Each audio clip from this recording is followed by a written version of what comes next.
hinchazón. Ese disconfort de tener que desabrocharte el pantalón después de comer abajo de la mesa, o incluso el que te sientas lleno con solo medio plato. Que digo, no está mal, pero comiste mucho menos de lo que normalmente tú comerías, y no fue por dieta. Y probablemente, claro, que conozcas esos días en donde el pantalón te quedaba en la mañana y en la tarde ya no te cierra. Y a esto otras molestias. De repente te da diarrea, de repente te da estreñimiento y ya no sabes ni qué está pasando. Y seguramente una de las palabras también más buscadas dentro del SIBO es cómo se puede regular. Y ese es un punto muy importante que vamos a tratar el día de hoy. Eso fue exactamente lo que le pasa a cualquier persona que llega a consulta después de años con esto. Y lo peor del caso es que hay personas que tardan años en llegar con el médico, que piensan que tienen colon irritable o en todo caso puede ser alguna bacteria, algún parásito. Pero después de haber probado casi todo, se dan cuenta que el problema no se resolvió. Y las preguntas más clásicas pueden ser: ¿qué es lo que lo está causando? ¿Cómo se puede diagnosticar? ¿Realmente afecta lo que estoy comiendo o realmente tengo que hacer un cambio drástico en mi vida para mejorar eso? Pero antes de continuar, hola, soy el Dr. Polo Guerrero y el día de hoy, ¿qué es SIBO? SIBO son las siglas en inglés para Small Intestine Bacterial Overgrowth, sobrecrecimiento bacteriano del intestino delgado. Para esto quiero que te imagines tu sistema digestivo como si fuera un edificio y está dividido en dos secciones. El intestino delgado, que es el que absorbe la gran mayoría de los nutrientes y donde viven pocas bacterias. Y por el otro lado, el intestino grueso. Aquí, claro que está lleno de bacterias. Entonces, ¿qué es el SIBO? En palabras muy generales, es el sobrecrecimiento bacteriano en una región en la que no debería haber sobrecrecimiento bacteriano. Esto quiere decir que en vez de tener muchas bacterias en el colon, o mejor dicho, del intestino grueso, tienes también muchas bacterias en el intestino delgado. ¿Eso quiere decir que tú estás muy mal? No. El SIBO ocurre cuando esa población bacteriana crece de más justo donde no debería, en el intestino delgado. Cuando comes, esas bacterias mal ubicadas fermentan los carbohidratos de tus comidas antes de que tu cuerpo alcance a digerirlos. Esa fermentación prematura genera gas, o sea, hidrógeno. A veces metano, y ese gas es literalmente la hinchazón de la que hablamos hace un momento. El término SIBO es algo novedoso todavía. Antes, cualquier persona que tenía hinchazón crónica era para pensar en el síndrome de intestino irritable, y antes de pensar en el síndrome de intestino irritable pensabas en una colitis, pensabas en una úlcera, entre mil y otras cosas que podía ser incluso el Helicobacter pylori. Pero actualmente sabemos que hay una clasificación dentro de estos trastornos intestinales, por llamarlos de algún sentido, y que bueno, vale la pena identificarlos, porque aunque el SIBO sí está relacionado con el tema de la hinchazón, no es solo hinchazón. Dependiendo de qué gas predomine, puede manifestarse como diarrea, más típico en el caso del hidrógeno, o como estreñimiento, que es más típico en el metano. Y si se mantienen durante el tiempo sin diagnosticarse, esas bacterias terminan compitiendo por los nutrientes que tú necesitas absorber. Uno de los ejemplos es la vitamina B12, incluso el hierro o vitaminas que necesitan grasa para disolverse. Y en serio que esto no es solo incomodidad, sino que es un problema real con consecuencias reales. Ahora, es muy común el poder observar que varias personas entre sus 20, 30 años empiezan a escuchar sobre el tema del SIBO y en automático lo catalogan como yo puedo tener SIBO. Sí, pero hay cositas a saber. ¿Quién tiene más probabilidad de desarrollarlo? La evidencia muestra que es algo más frecuente en mujeres y en personas de mayor edad, aunque la diferencia no es enorme. Lo que sí pesa más son otros factores, como el uso prolongado de medicamentos que reducen el ácido del estómago, enfermedades que afectan el movimiento intestinal como la diabetes de larga evolución o la esclerodermia, y a esto las cirugías abdominales previas. Pero algo que vale mucho la pena destacar es que el SIBO no aparece de la nada. Hay algo que lo detonó y lo que te acabo de decir pueden ser las causas. El SIBO casi nunca aparece porque sí. Casi siempre es la consecuencia de algo más. Y seguro con lo que te acabo de decir al inicio, quizá tú ya llegaste a pensar, es que a mí me pasa, que me pongo el pantalón y que no sé qué. Y mira, puede que sí, pero algo que vale mucho la pena destacar es que cuando se popularizó el término SIBO, empezó a haber mucho revuelo sobre si te sientes inflamado, tómate esto, si te duele aquí, si tienes gases, utiliza aquello. Y muchas personas llegaron a creer y pensar, yo en efecto tengo SIBO, cuando ni siquiera hablando del diagnóstico de forma general, los médicos nos ponemos de acuerdo. Porque en serio, el SIBO no se diagnostica con lo que tú sientes. Sé que suena contraintuitivo. Tú sientes la hinchazón, tú sientes el dolor, Pero esos mismos síntomas los comparten la enfermedad celíaca, intolerancias alimentarias, el colon irritable clásico y ciertos trastornos de la motilidad que no tienen nada que ver con bacterias. Así que si pusiéramos a todos los que se inflaman o se hinchan como SIBO, estaríamos subdiagnosticando de más. Y lamentablemente esa es la razón por la que este sigue siendo uno de los diagnósticos que se dan por descarte. O sea, primero hay que pensar en lo que realmente puede ser más catastrófico e ir quitando opciones hasta que finalmente nos queda SIBO. Por eso el diagnóstico real va mucho más por descarte que por confirmación directa. Pero eso no significa que estés a ciegas. Sí hay señales concretas que aumentan la sospecha y te las voy a dar porque es justo el tipo de información que te puedes llevar a tu médico en lugar de solo decir tengo hinchazón. La primera es el patrón temporal. En SIBO, la distensión típicamente empeora progresivamente conforme avanza el día. Plana en la mañana, notoriamente peor en la noche. Y suele aparecer entre 30 y 90 minutos después de comer, que es justo el tiempo que tardan esas bacterias en fermentar lo que acabas de comer. La segunda son los factores de riesgo que suman peso a la sospecha, como la cirugía abdominal previa, uso crónico de medicamentos que reducen el ácido del estómago, diabetes, hipotiroidismo. Incluso si tienes la hinchazón y alguno de esos antecedentes, la probabilidad sube. Con todo eso ya tienes una sospecha razonable, pero no el diagnóstico. ¿Esto quiere decir que tienes que esperar años a ser diagnosticado? Para nada, pero sí pensaría el médico en otras cosas antes que en SIBO. Y con todo esto, ¿el diagnóstico cómo se hace? ¿Te pican en algún lado?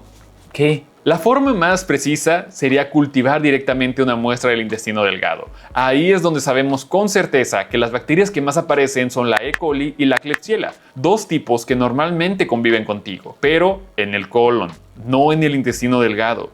El problema es que ese cultivo requiere una endoscopía con aspirado, algo que no se hace de rutina. Ahora, existen otras pruebas como la famosa prueba de aliento. ¿Recuerdas que te dije algo sobre el nitrógeno y el metano? Se pueden medir. Para esto tomas una solución de lactulosa o glucosa y durante las siguientes horas se mide cuánto hidrógeno y metano produces al respirar. Aquí jugaría el que si se eleva el patrón durante una etapa temprana, podemos decir que algo se está fermentando. Y bueno, pensar en un posible diagnóstico. ¿Esto quiere decir que con la prueba de aliento tú ya puedes tener el diagnóstico? Sí, pero no. Porque aunque sea una prueba menos invasiva, es una prueba que también nos puede dar falsos positivos. O sea, puede salir negativo y al revés, cuando no debería. Y con esto, no todas las bacterias que se encuentran ahí o que se pueden encontrar ahí van a ser fermentables, por lo que puedes tener bacterias si la prueba sale negativa. Y bueno, que de ahí venga que sí tengas que ir con tu médico, porque bueno, hay cosas que revisar. Y seguramente el motivo por el cual entras a este video es porque utilicé la palabra regularlo. ¿Cómo se puede regular? Y bueno, aquí está la idea de los probióticos o el agüita de limón. Antes de decirte que sí funciona, hablemos de lo que esta persona ya había probado por su cuenta y que seguramente tú también has visto en redes. El jugo verde en ayunas, la cucharada de miel con canela para desinflamar, el té detox que promete limpiar tu intestino en 7 días. Ninguno de estos remedios va a actuar directamente sobre lo que estamos intentando regular o controlar. ¿Esto quiere decir que entonces no debes utilizarlos? Pues no es que no puedas, porque al final del día no van a hacer absolutamente nada. Lo único que sí pueden provocar es que el diagnóstico se retrase todavía más. Pero claro que con esto hay cosas que sí nos pueden ayudar y que vale la pena que conozcas. Lo primero, reducir la población bacteriana excesiva. Para eliminar una bacteria, claro que se necesita el tema de los antibióticos, pero no te vamos a dar un antibiótico para limpiar todo tu intestino, porque bueno, de por sí ya hay unos niveles que no están regulados. Por eso, el antibiótico tiene que ser dirigido a la bacteria en específico, no solo a limpiar tu colon. Existen antibióticos que actúan localmente en el intestino sin absorber casi nada hacia el resto del cuerpo, y en otros patrones se usan antibióticos de otro tipo. No te voy a mencionar marcas comerciales a propósito, eso lo decide tu médico según tu caso. Lo segundo que sí va a ser muy importante, manejo dietético. Que mira, sí, sabemos del tema de come más saludable. Pero, ¿qué nos puede ayudar en el tema del SIBO? Aquí hay un error bastante común. Existe una dieta la cual se conoce como FODMAP. Es una dieta muy popular dentro del entorno y esta tiene ciertos beneficios hacia el tema del SIBO. La palabra clave de esta dieta es que es temporal. No es para quedarte a vivir en ella ni mantenerla de forma indefinida, ya que esto puede generar deficiencias nutricionales y afectar tu propia microbiota. El tema de la dieta FODMAP es que es durante el proceso y después regresas a tu dieta cotidiana o hacer los cambios necesarios. Pero no te claves tanto con la FODMAP. Síguela durante tu tratamiento, pero después hay que reintroducir los demás alimentos a la dieta. Y sobre todo, esto sí también te lo recomiendo que lo haga un profesional para que no vayas a salir con desnutrición. El tercero que casi nadie menciona: mejorar la motilidad. Si tu intestino se mueve lento, las bacterias van a volver a acumularse tarde o temprano, sin importar cuántas veces te trates con antibiótico. Por eso en muchos casos utilizan procinéticos, especialmente después del tratamiento antibiótico, para prevenir la recaída. De aquí la razón de que no solo sea el eliminar bacterias, sino que hay que darle a tu intestino esa motilidad para que pueda ir limpiándose solo, como siempre lo ha hecho. Y el cuarto paso es saber ¿qué lo desencadenó? ¿Fue una cirugía previa? ¿Fue un tratamiento previo? ¿Qué lo despertó? Tratar el SIBO sin preguntarte eso es como secar el piso mojado sin cerrar la llave que sigue goteando. Si te diste cuenta, hasta este momento no hemos mencionado algo refiriéndonos a los probióticos, porque la evidencia es muy mixta. Hay pacientes y casos especiales en donde sí tienen una función y hay otro tipo de casos en donde la evidencia no es tan favorable. Al final del día, la decisión de los probióticos pues, va a ser de la persona que te esté revisando. No es tal cual algo que debas tomar tú en tus manos porque te digo, tanto te puede servir como no. Y mejor pegarle a lo que sabemos que sí te puede servir. Y aquí viene la pregunta más importante de todo este video. ¿Se puede curar? ¿Sí o no? Y la respuesta, como todo en medicina, depende de la causa. Por ejemplo, un medicamento que llevas años tomando, pero que al ser reajustado dejó el problema. Pero también está el caso de personas con alteración permanente de la motilidad o una anatomía digestiva modificada por una cirugía irreversible. Por eso al hablar de SIBO, no es correcto decir es una cura definitiva, sino que el manejo depende de qué es lo que te provocó. Por eso la importancia de sí hacernos esa preguntita, o mejor dicho, que el médico dé con la preguntita para que nosotros podamos resolver a partir de ahí.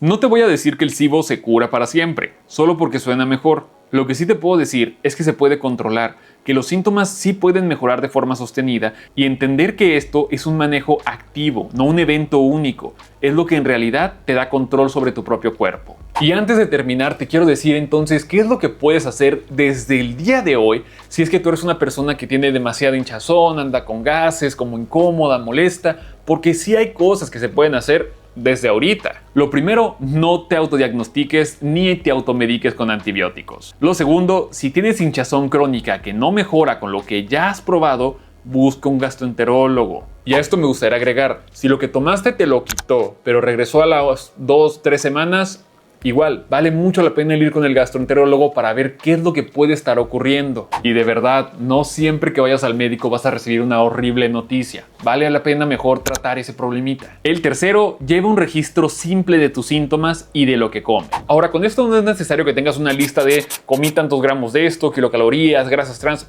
No te claves tanto. Lo mejor que puedes hacer es interpretar qué fue lo que a lo mejor te hinchó. Un ejemplo muy clásico en la cena. ¿Qué cenaste? Y si después de cenar eso te hinchaste, eso lo pones en tu lista. Lo cuarto, preguntar específicamente por la causa. Y esto es algo que vale mucho la pena sí decirle al médico. Oiga, doctor, ¿sabe qué? Yo tuve esta cirugía hace algunos meses, o hace algunos meses tomé estos medicamentos, o simplemente tengo un problema de la motilidad intestinal y tengo que estar tomando tales fármacos según tal médico. Eso de ahí nos abre mucho la puerta para poder pensar primero en un SIBO mucho más rápido de lo que te tardarías en descartar cosas. Y lo segundo, nos da el punto de partida para decir a partir de aquí podemos mejorar las cosas. Pero bueno, eso es algo que seguramente te va a decir tu médico. Y lo quinto, algo que puedes empezar hoy sin receta. Tu intestino delgado tiene su propio sistema de limpieza entre comidas, unas ondas de contracción que barren los restos de comida y bacterias cuando no están digiriendo. Ese sistema se activa principalmente cuando pasas varias horas sin comer y se interrumpe cada vez que picas algo.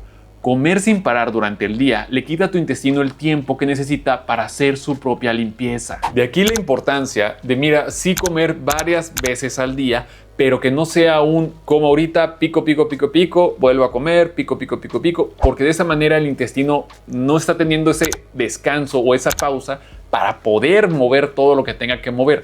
Y de aquí que el sueño en general, el dormir, sea muy importante para mantener esa motilidad intestinal bien. No sé si alguna vez te ha pasado, pero si te desvelas, al día siguiente tu estómago se enoja. Entonces volvamos a la pregunta del inicio.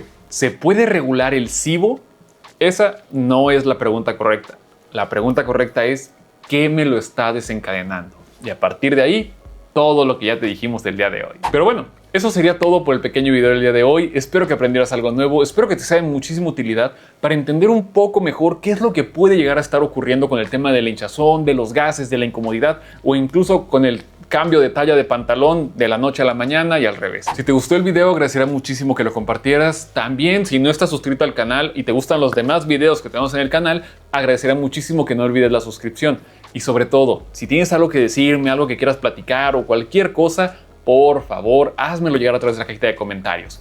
Pero sobre todo, si tú consideras que esto fue una información de valor y que le puede servir a alguien más, agradecería muchísimo que lo compartieras. Por aquí te dejo las demás redes sociales por si quieres revisar qué es lo que estamos haciendo en otros lados. Pero por favor, no te acostumbres a vivir con hinchazón y no pongas esperanzas sobre algo que quizá no te pueda solucionar el problema. Lo mejor siempre va a ser acudir con un médico. Así que si tienes alguna pregunta, por favor, acércate con tu médico, preferentemente gastroenterólogo. Solo tómala en cuenta.